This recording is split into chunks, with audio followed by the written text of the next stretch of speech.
Salam sejahtera, saya Francisca Intan ingin menjelaskan tentang rangkuman farmakognosi.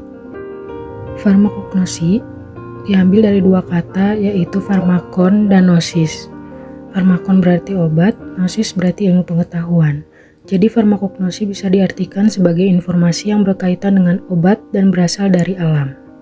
Ilmu farmakognosi pertama yang ada di Eropa yaitu Galenica, yang ditemukan oleh Claudius Galen di tahun 130-201. Di India ada Ayurveda, di Indonesia ada jamu. Pemberian nama pada tumbuhan disebut juga nomenklatur atau tata nama. Tujuannya untuk menciptakan satu nama untuk setiap takson. Klasifikasi adalah pengelompokan aneka jenis tumbuhan ke dalam kelompok tertentu. Tingkatan takson dimulai dari divisio atau divisi, kelas atau kelas, ordo atau bangsa, familia atau keluarga, genus atau marga, dan yang terakhir spesies. Komposisi nama ilmiah, yang pertama genus, kedua spesies epitet atau petunjuk jenis, ketiga autor atau singkatan nama penemu. Kemudian ada simplicia. Simplicia adalah bahan obat alam yang masih berada dalam wujud asli. Sumbernya bisa berasal dari nabati, hewan, dan mineral. Tata nama simplicia adalah penggabungan dari nama Latin spesies dan nama Latin bagian tumbuhan. Contohnya, nama Latin spesies Alyxia renwarti. Nama Latin bagian tumbuhannya yaitu kulit batang atau yang disebut juga cortex. Berarti nama simplicia di sini menjadi Alyxia cortex.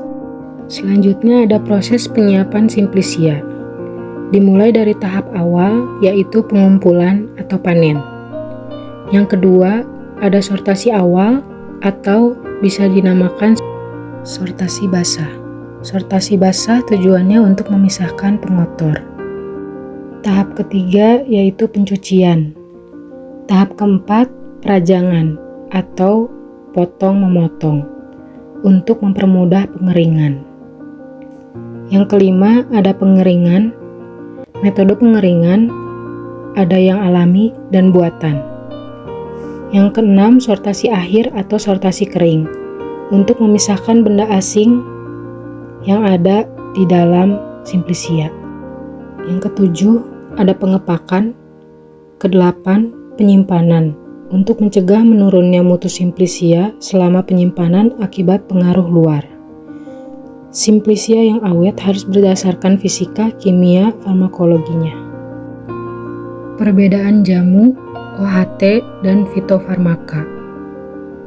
Yang pertama dimulai dari jamu.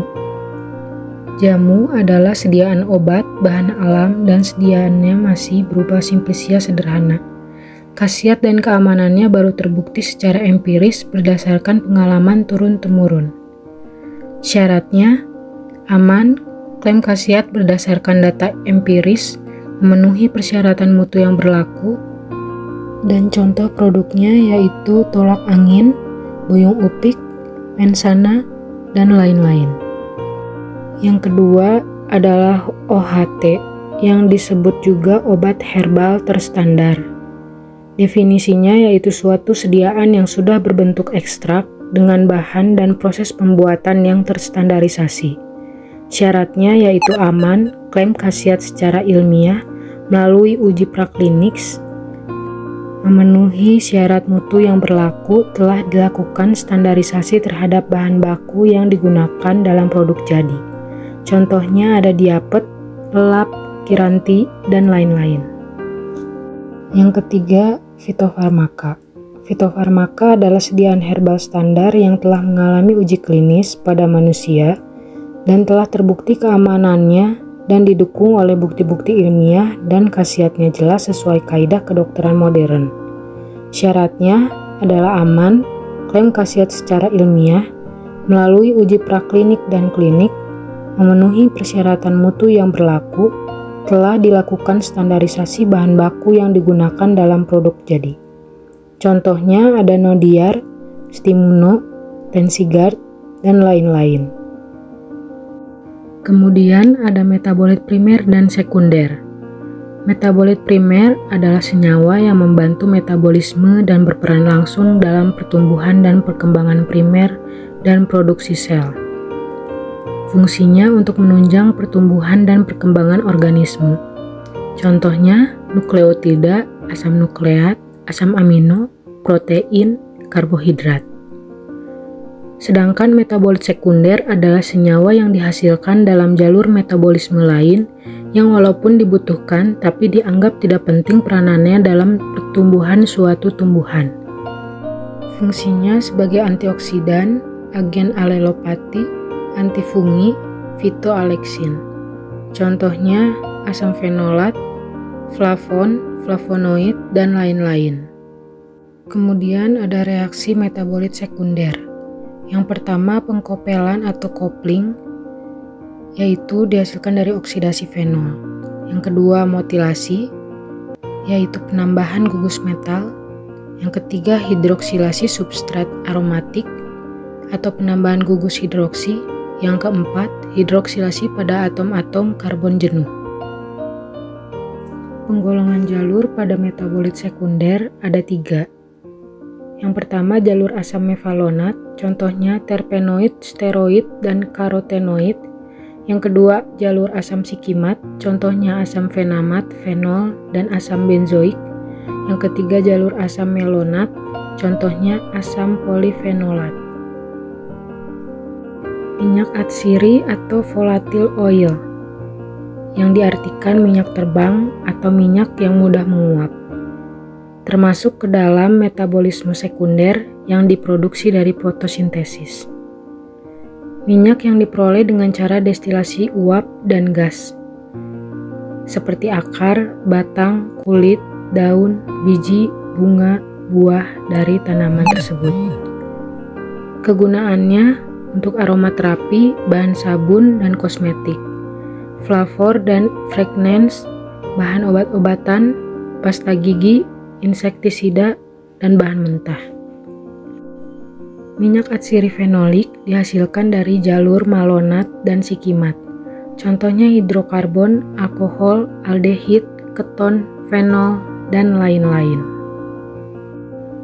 Karbohidrat adalah senyawa organik yang mengandung unsur karbon. Merupakan produk metabolit pertama yang terbentuk dari fotosintesis. Fungsinya di dalam bidang non-farmasi adalah makanan, pakaian, pemukiman, dan bahan kertas. Dalam bidang farmasi, untuk bahan sirup, bahan pensuspensi, kultur media bakteri, bahan pembantu tablet.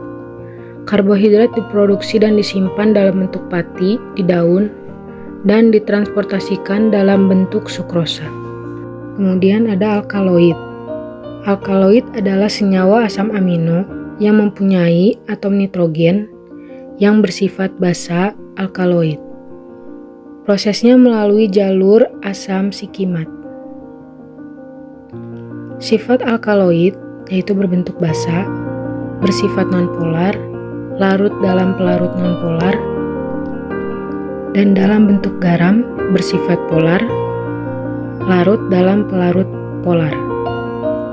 Fungsi alkaloid yaitu pertama untuk pertahanan tubuh karena rasanya pahit, insektran yaitu membantu dalam penyerbukan, insect repellent yaitu mengusir serangga. Klasifikasi alkaloid ada 3.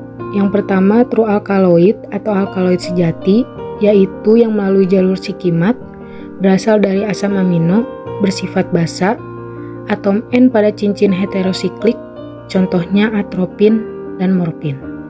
Yang kedua, pseudoalkaloid atau alkaloid semu, yang melalui jalur metabolisme asetat, sifat kebasaan rendah, contohnya akonim.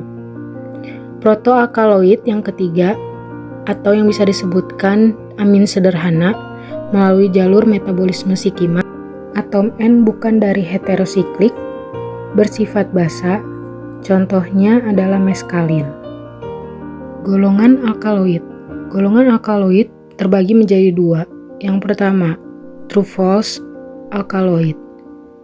Jika memberikan reaksi positif ketika ditambahkan reaksi alkaloid tetapi sebetulnya sampel tidak mengandung alkaloid.